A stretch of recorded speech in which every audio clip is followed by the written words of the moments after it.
Salutations, people! Welcome to Page 3 Killers, Murders That Went Unnoticed, a podcast where we dive into the murder cases that went unnoticed by our nation's newspapers. Hi, Shay. Hi, John. Hello, everyone. Hi, guys. Welcome back. Welcome to Page 3 Killers, Murders That Went Unnoticed. Season 2, Episode 45. Yep, and we got 5 more episodes left of this season. So we're in the home stretch for our second season, and then we'll take a couple weeks off to prepare for the third season. Can you believe that? 3 seasons? That's 2 more seasons than you expected me to do. Yeah. All right. So this week we're going to be talking about it's a double murder. We're going to be talking about the murder of Larry Peyton and Beverly Allan in, I believe, Portland, Oregon. They're very Portland, Oregon-y names. Yeah, I know.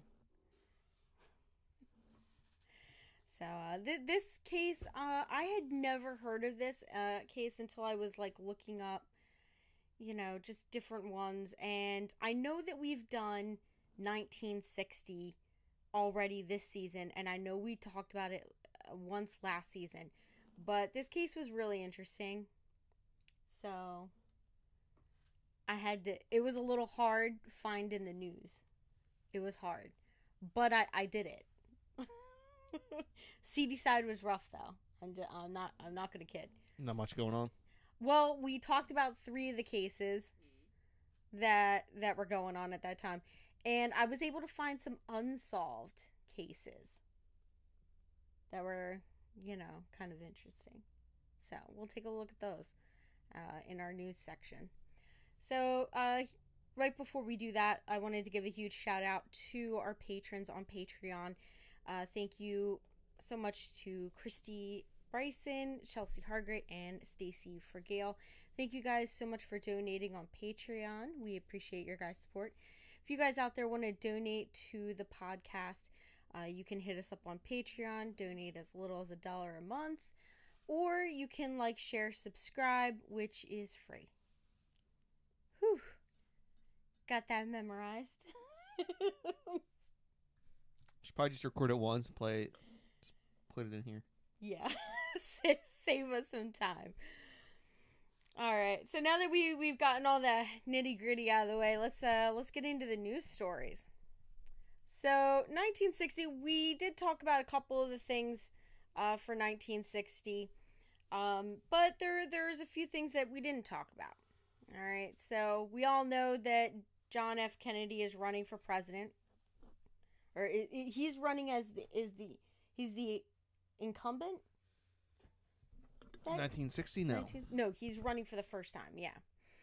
So on October 12th, he gives a pretty well-known speech down in Texas, Houston, Texas, where he says that basically no president should be swayed by his political beliefs or his religious beliefs, and that no religious institution has the right to tell voters who to vote for, basically. Yeah. That's because he was Catholic and they didn't want the Pope running the country. Exactly. So he was like, yeah, no president should listen to religion when, setting laws and stuff like that, and, and no religion should tell their people who to vote for. And then we have October 13th. We have the third, I believe it's the third and final, or I believe there might have been one more before the election, but it basically the third debate takes place between Richard Nixon and John F. Kennedy. It's a televised one. Yeah. And at the same time, on the same day, the Pittsburgh Pirates defeated the New York Yankees in the 7th game of the World Series. Go ahead and pronounce his name. How about you take that one for Bill me? Mazeroski. Yeah. I knew who it was before. Walk-off home run. That wins the game, right? A walk-off home run? Yeah, that won the whole World Series. Wow. He's in the Hall of Fame because of it. He had a very mediocre career, but he hit probably the most famous home run ever. So there you go. Yeah. Now, on October 26th, we have talked about this one before. Robert F. Kennedy calls Coretta Scott King, wife of Martin Luther King Jr., and secures Martin Luther King Jr.'s release from jail on a traffic violation in Atlanta, Georgia. You know. So we basically have a bunch of civil rights stuff going on at this time. And a lot of election stuff. Then we have on October 29th in Louisville, right? Yeah, Louisville, Kentucky. Cletus Clay, aka Cassius Clay. Oh my God. Sorry. Cletus Clay, Cassius Clay. Cassius Clay. Sorry. Later named. He changed his name to Muhammad Ali. Wins his first professional fight on October 29th, 1960. Yes, I thought that was earlier. You thought it was earlier? Yeah. Well, he won. I know, he won the Olympics earlier. He won the Olympics earlier that year. I believe that was like September. And then this was October. So it was like not very far apart, you know. Or was it September or was it August? It might have been August. I think it was August. Now, next up is November 8th, the United States presidential election race. In a close call, Democratic U.S. Senator John F. Kennedy obviously is elected over the Republican U.S. Vice President Richard M. Nixon. What's CM stand for? I don't know. Millhouse. Millhouse? Yeah. Millhouse. Isn't that the... It's probably where they got the name for the Simpsons character, yes. Oh my God. So John F. Kennedy becomes the youngest man ever elected as U.S. president. He was 43 years old. Yeah. Next up, we have November 14th, which is the New Orleans school desegregation crisis. So basically, they desegregate the schools, and there's just a lot of pushback on that of people in the protests and stuff outside of the schools where the kids are supposed to be learning, you know, which is kind of stupid. Yeah, it's stupid. I don't mean as it's stupid as in that they desegregated the schools. Oh, I changed my mind. Hold on. We need to start this over. Hold on. I mean stupid as in people were protesting for stupid reason, like if they were against it. Because it... You want to watch a hilarious video? What? Watch the video about the first black person in Levittown. Oh my God, it's hilarious. Why? What it is these little old 50s ladies, and they're like whatever dresses, and they're being just like straight out the KKK. Oh my God. It is around here? Wow. Yeah, Levittown. Wow. And I mean, considering that my grandparents live in that section. That was the African American section of Levittown. No, this was before that even existed. This is before the low-income housing. This was just like, it was crazy because I think he was like a chemist. Like, he didn't belong in Levittown, not because he was black, but because he was way overeducated. Yeah. Okay. With like 4 kids. Didn't you show me this video before? I want to say he moved into Indian Creek. I wouldn't be surprised. There's some... But it is pretty weird ass people. So funny. Yeah. All right. In the worst kind of way. Yeah. All right. So the next thing, which will be our last regular news story. So we did talk about this before, but I did a little bit more research into it and got some more information on it. So December 19th, we have a fire that runs through the USS Constellation, which is under construction. It is almost complete, to be honest. So it was the largest U.S. aircraft carrier. So while it was under construction in the Brooklyn Navy Yard pier, 50 dock workers were injured, and or 50 were killed, and 150 were injured in this accident. So the U.S. Constellation was heavily damaged by fire while under construction. Now, the carrier was in the final stage of construction at the Brooklyn Navy Yard when the fire began. So that's the information that I had before.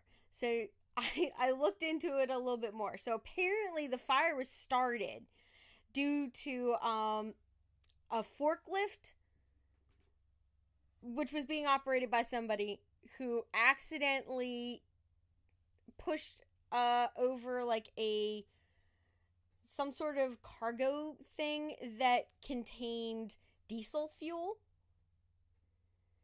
He was probably drunk. Yeah, some so nice liquid lunch coming back.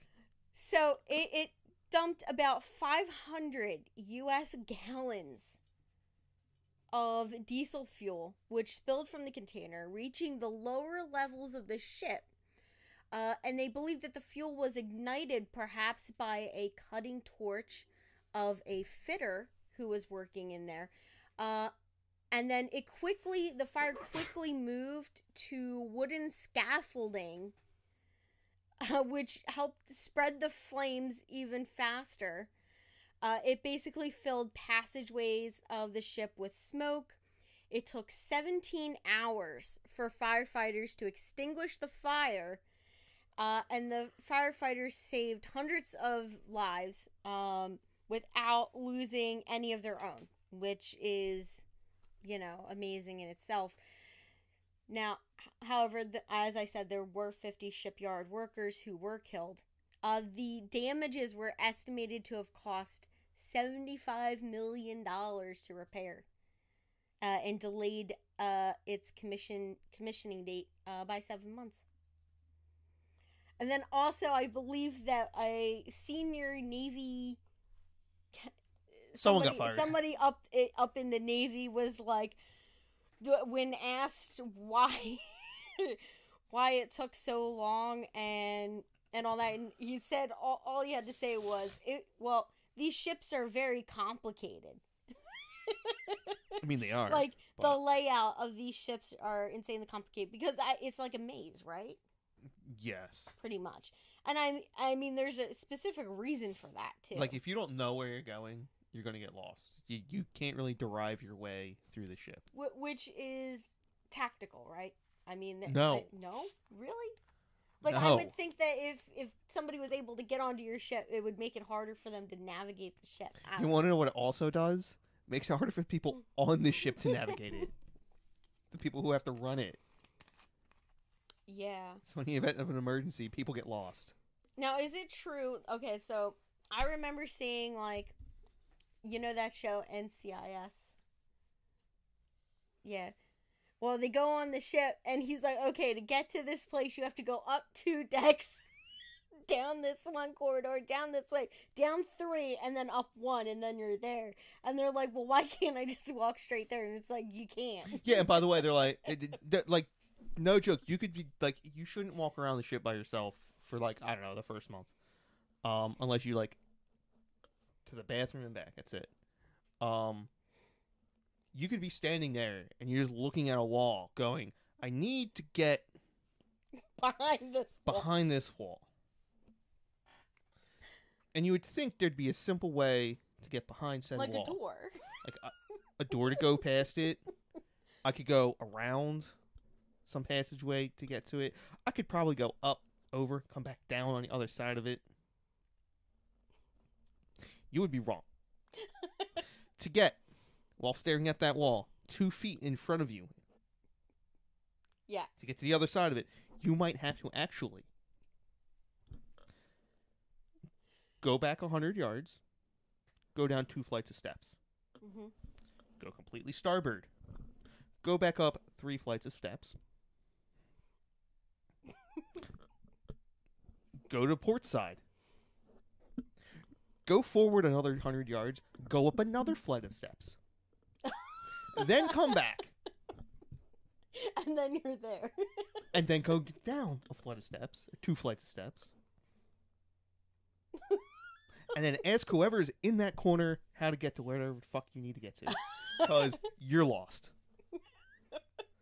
But you know that you're close. Yeah. So basically that made it so much harder for the firefighters to get people out of there and to control the fire because they, I guess, couldn't figure out their way around the ship. Yeah, like no joke. So, yeah. But there's numbering systems. Like every single room has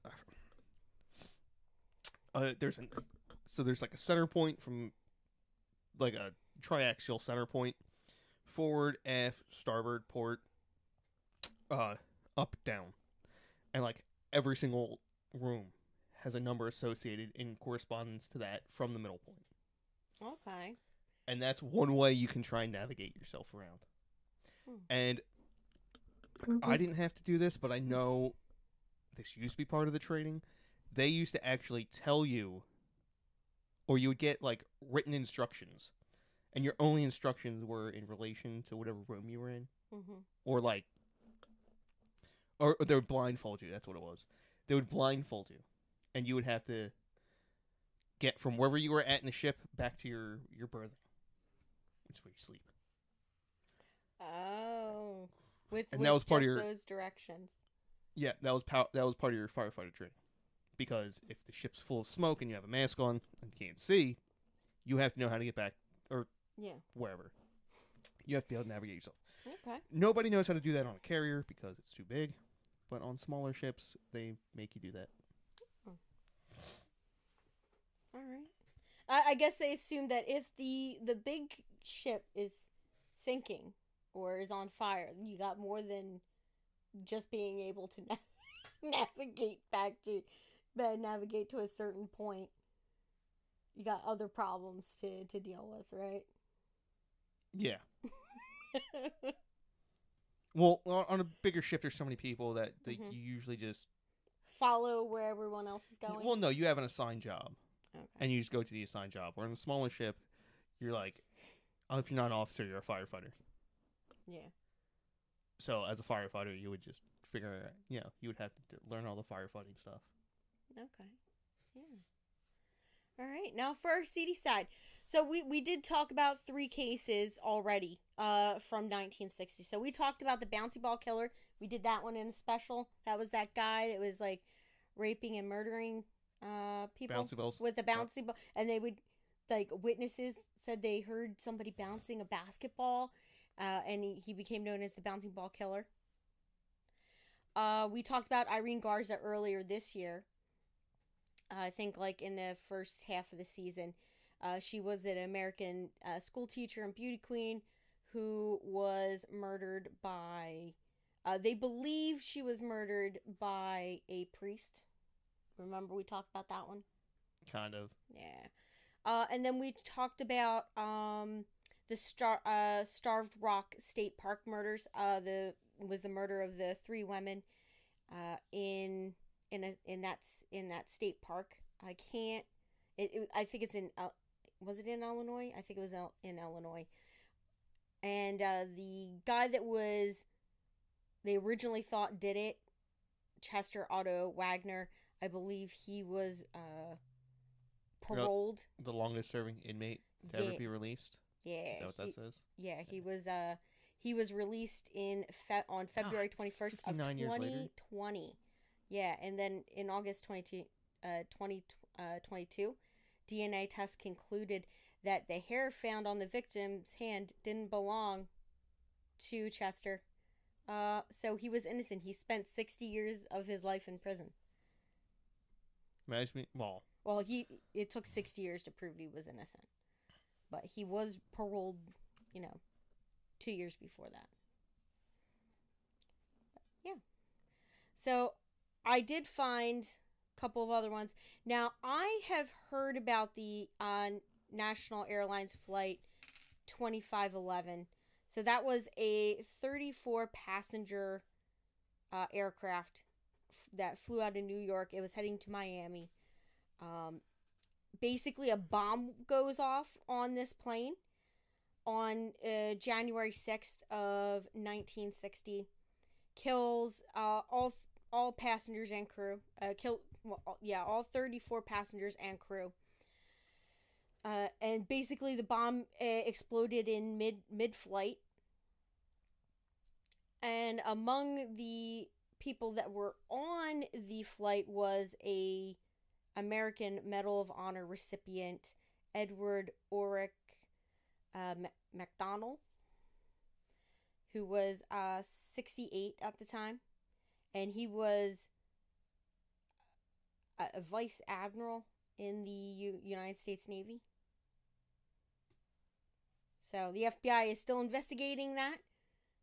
No suspects have been named since 1960. So they're probably not going to solve that. And then I have heard of this one before, the Lake Bodom murders in Finland. It's a multiple homicide. Now that takes place on the 5th of June, 1960. And it's a pretty crazy case. We might talk about this one like down the road. I'm not going to say anything, but how could it simultaneously be part of our news section and also the focus of a case? I'm just saying. Because like I said, I couldn't find any. I had a hard time finding news stories, so I ended up just looking up unsolved cases, and I was like, hey, listen, I have these ones here that we already talked about, and I found 2 unsolved cases. Jeez, what are you trying to? Well, I'm sure the Lake Bodom was kind of like super. I mean, here, not a lot of people probably know about that one, but in Finland, it was probably a big deal. Now, we're going to get into the case now, babe. So, first off, let's just do a little background on our victims. So, Larry Ralph Peyton was a 19-year-old sophomore at Portland State College. Now, Beverly Ann Allan was Larry's girlfriend, and she was originally from Port Townsend, Washington, and she was a student at the Western Washington University. Now, they had met in the summer of 1960 while working at the Crater Lake National Park. Now, Larry's father operated a motor lodge I believe it was at or near the Crater Lake National Park. So after spending Thanksgiving with her parents, Beverly decided she was going to drive down to Portland to spend the weekend with her boyfriend, Larry. So on November 26th, the couple made plans to go shopping at the Lloyd Shopping Center before departing around 9 p.m. All right, so this is like right after Thanksgiving. This is like the weekend right after Thanksgiving. So Friday, Saturday, Sunday kind of thing. So that is the last that anyone hears of them, you know.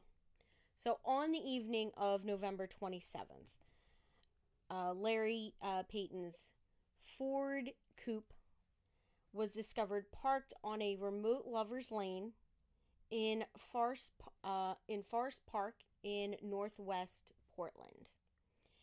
Now, he was found dead inside of his car.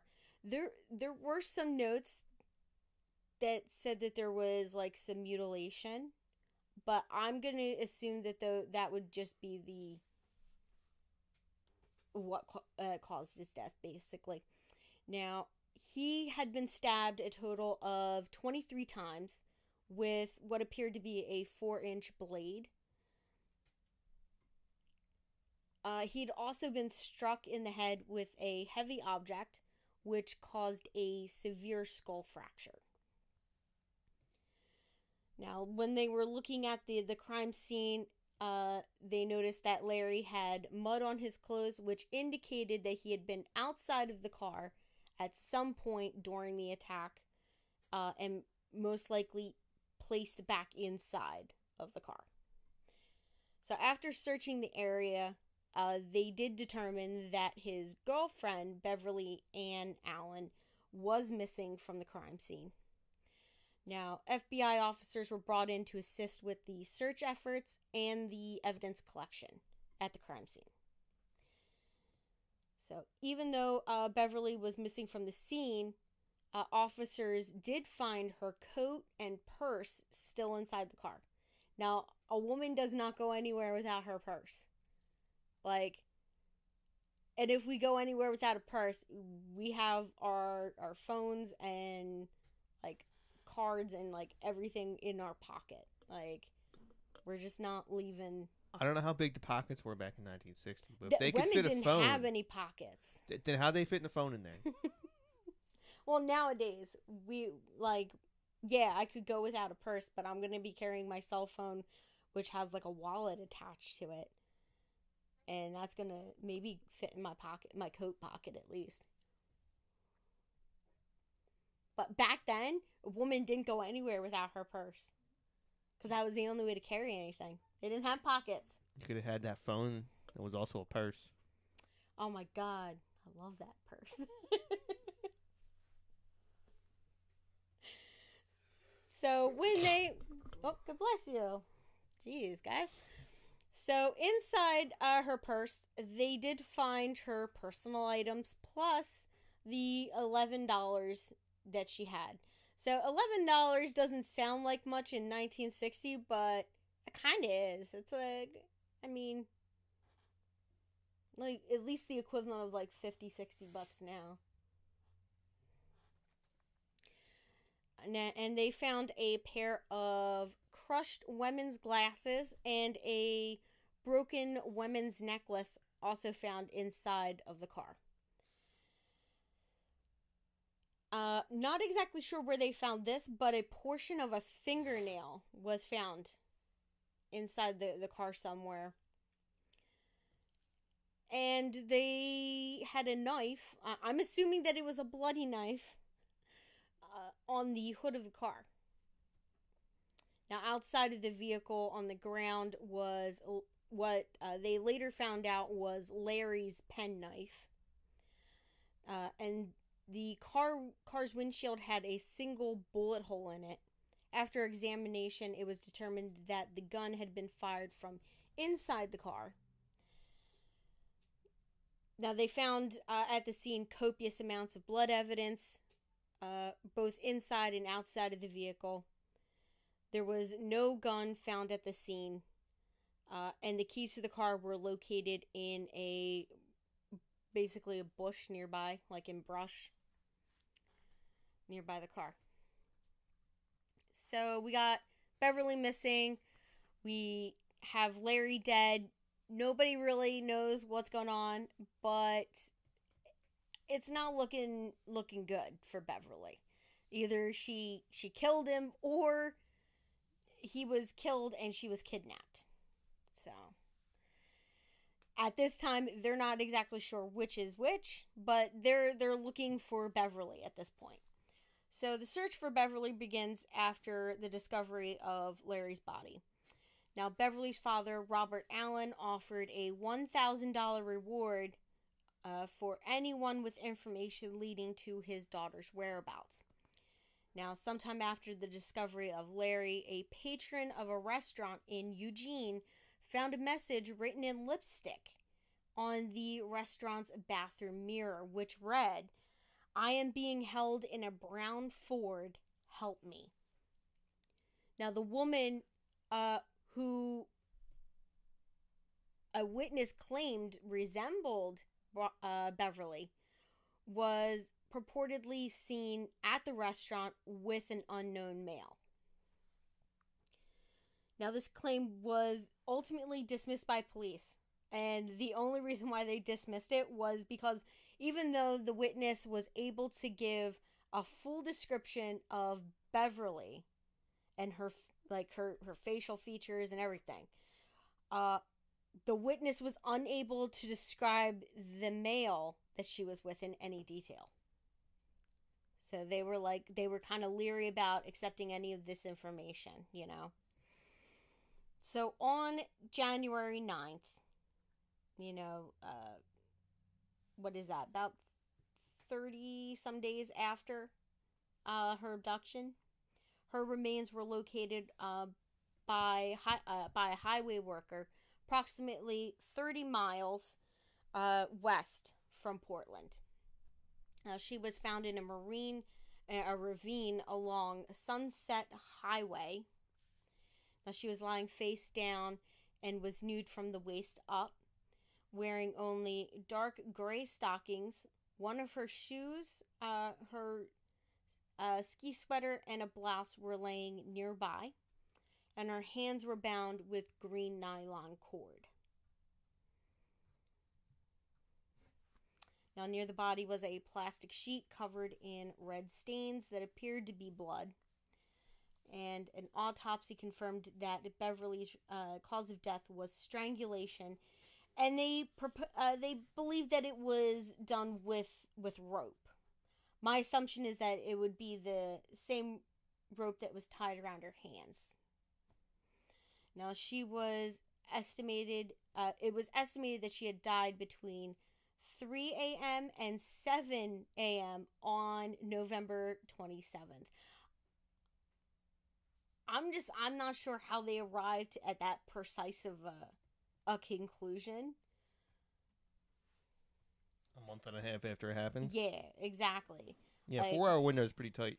Yeah, it's pretty tight. Like, I would say that they would be able to narrow it down maybe to, like, a day, like, the day, using, like, bug evidence. But I don't know how they determined this, because usually you would get that type of a tight window with like a liver temp, but you can't do a liver temp a month later. You can't do a liver temp. Well, I can't, because that would be very illegal for me to do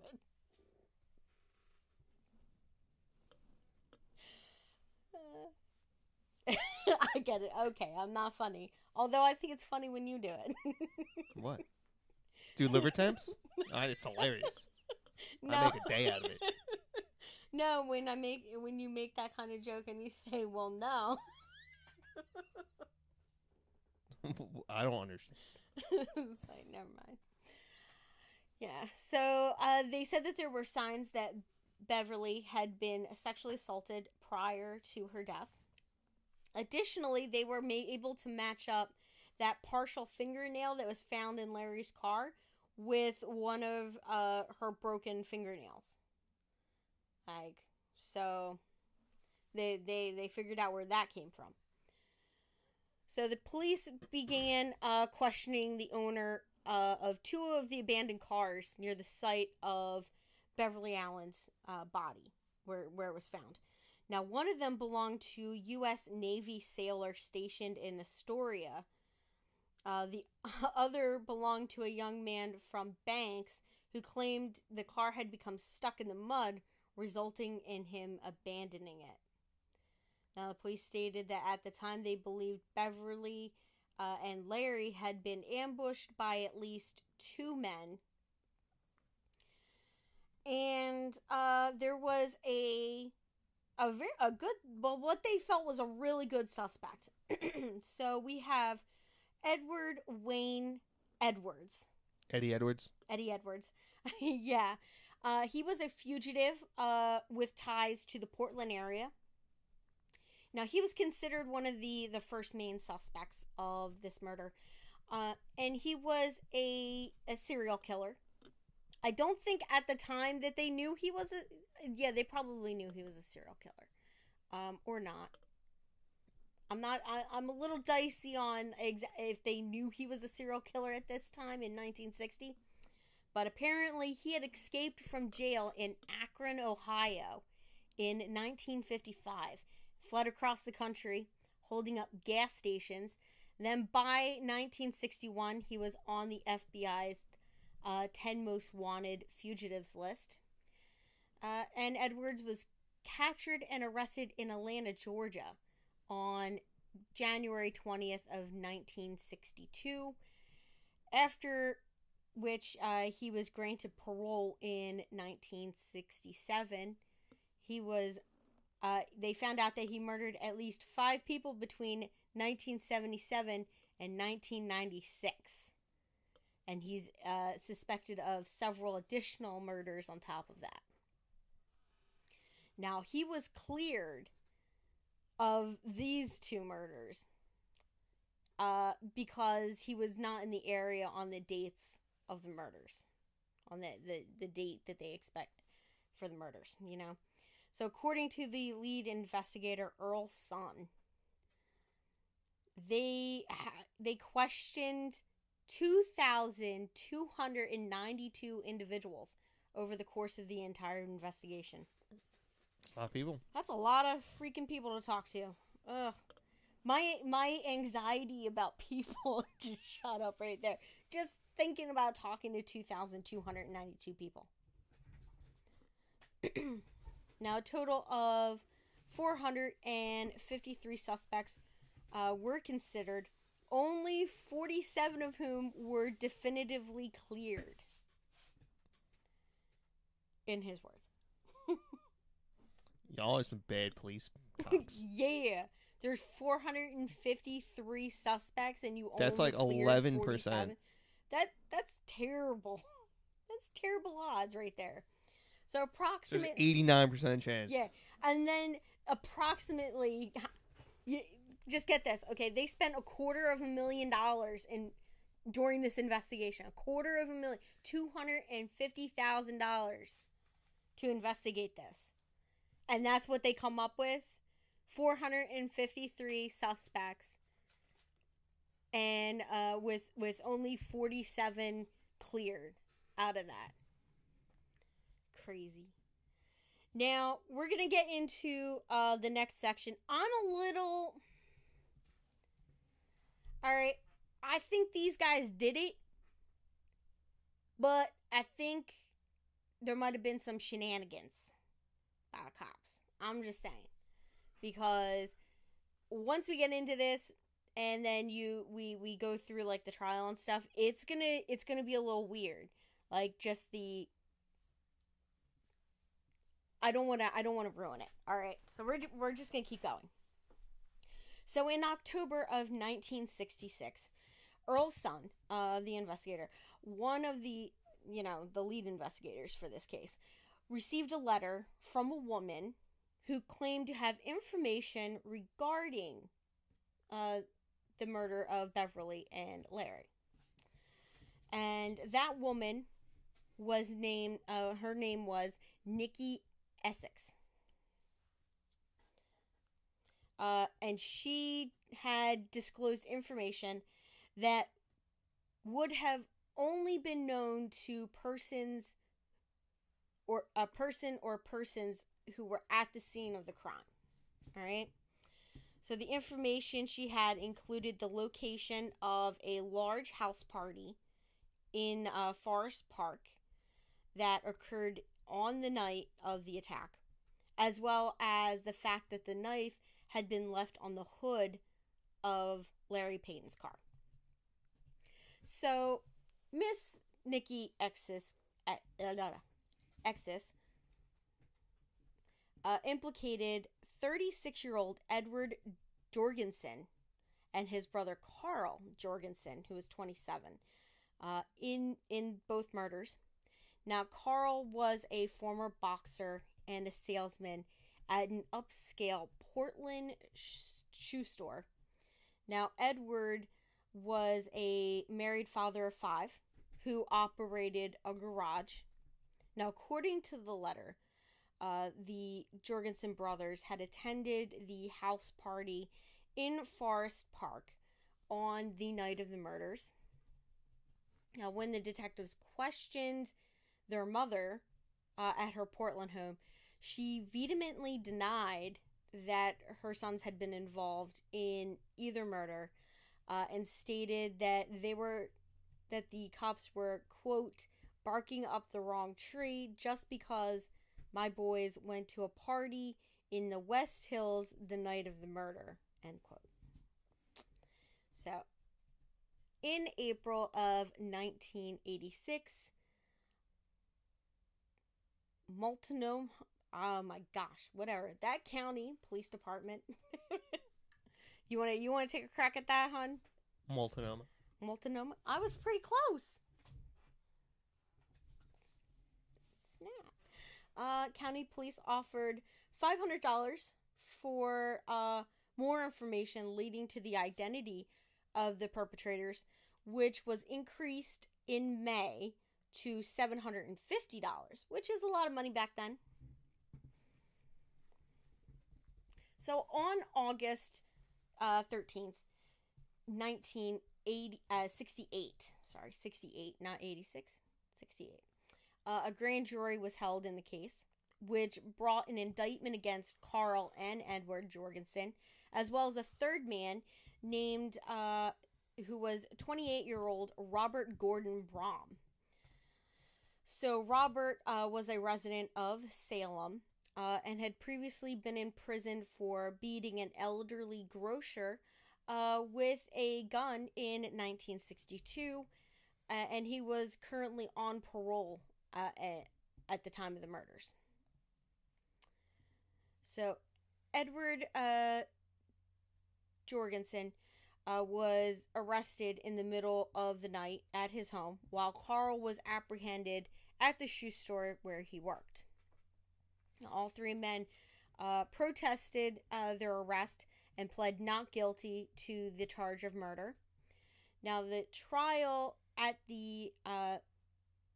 for the murders began in early November of 1968, starting with the Jorgensen brothers. Now, through trial testimony, it was revealed that the Jorgensen brothers and Brom had attended that party on the night of November 26th, held by a Miss Stevens. Now, during the trial, during all three men's trials, Nikki Essex provided testimony as the prosecution's star witness. Now, she testified that she had left the party at Miss Stevens' home on November 26th with Edward Jorgensen and Brom to purchase more beer. Now, en route to the party, they drove past Larry and Beverly, who were in their vehicle, and they invited them to come to the party. So Larry and Beverly agreed and followed them in the direction of the party. So during the drive, apparently the two cars began to do like a little racing thing.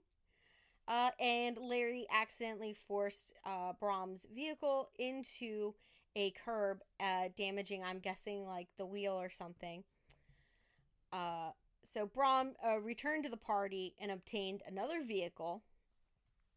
And this time, Nikki Essex, Edward Jorgensen, and Carl Jorgensen apparently all went along with him as passengers. So Nikki testified that Brom shortly after they left, located Larry Peyton's car and chased it down a dead-end road in Forest Park. So the Jorgensen brothers and Brom apparently exited the car and began a confrontation with Larry. Now, during which Nikki says that she fled on foot to the main road.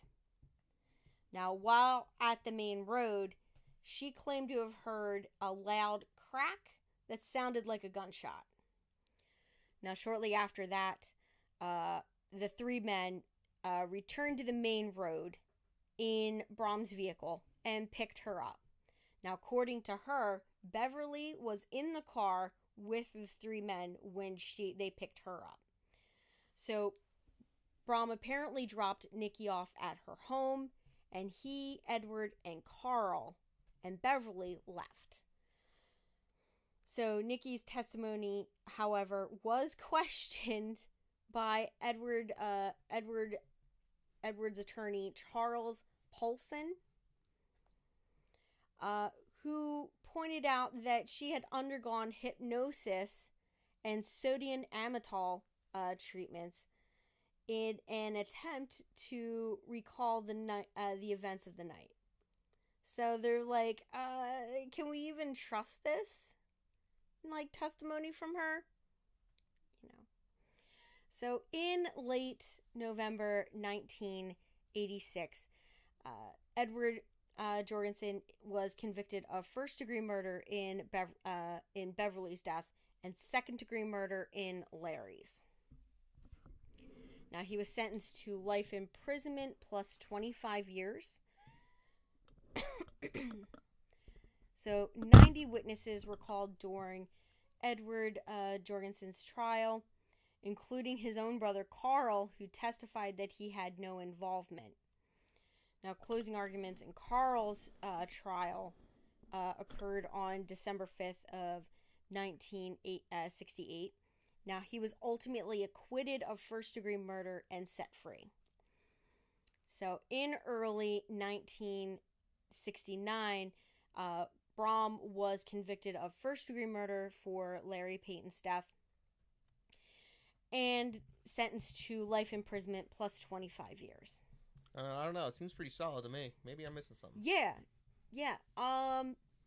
Well, everything hinges on her testimony, right? So my thing is, I think she witnessed more than she said. I think she distanced herself from it. I think she lied a little bit.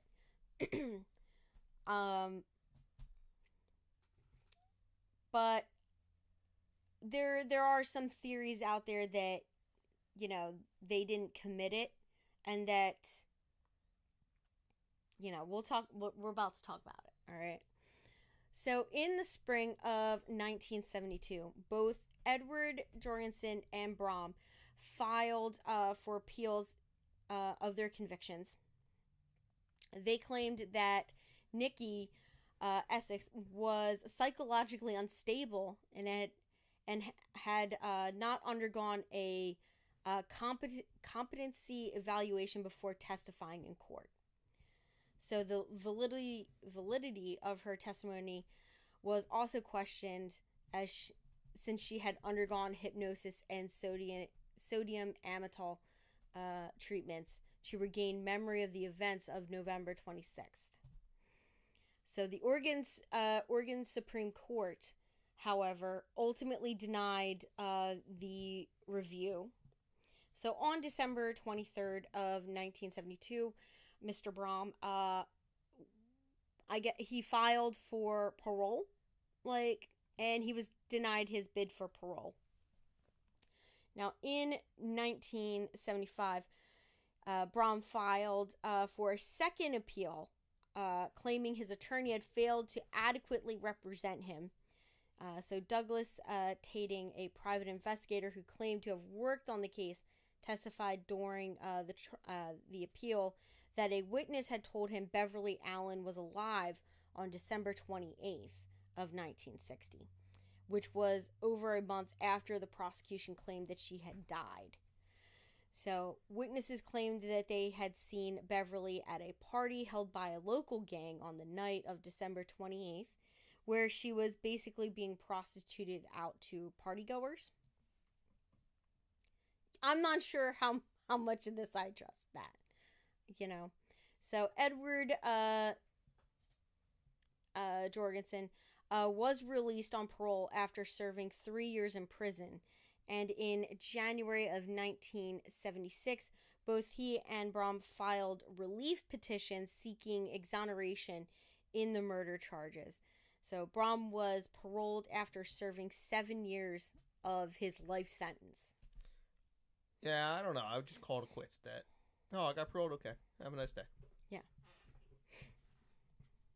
Now, there is a journalist, Phil Stranford, who in 2010 stated that he felt that Edward Jorgensen and Mr. Brom were paroled too soon for such a high-profile crime in that area.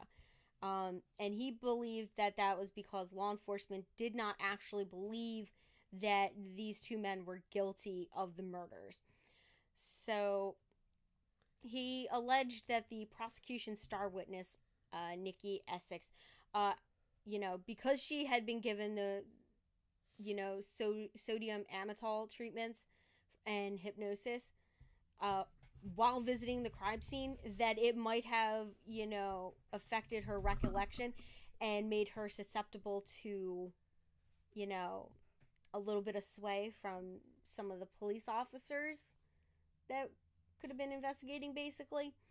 Now, he also claimed that the law enforcement officers were careless with their investigation, stating that, they lost evidence such as the vaginal swabs from Beverly's body, as well as ruined the crime scene. So, do you want to read his quote? It's highlighted in red. They didn't secure it, and the people were walking all over the place. Reporters and photographers and cops. Leaving footprints and dropping cigarette butts. Yeah. So, it was some pretty shoddy police work, apparently. So, the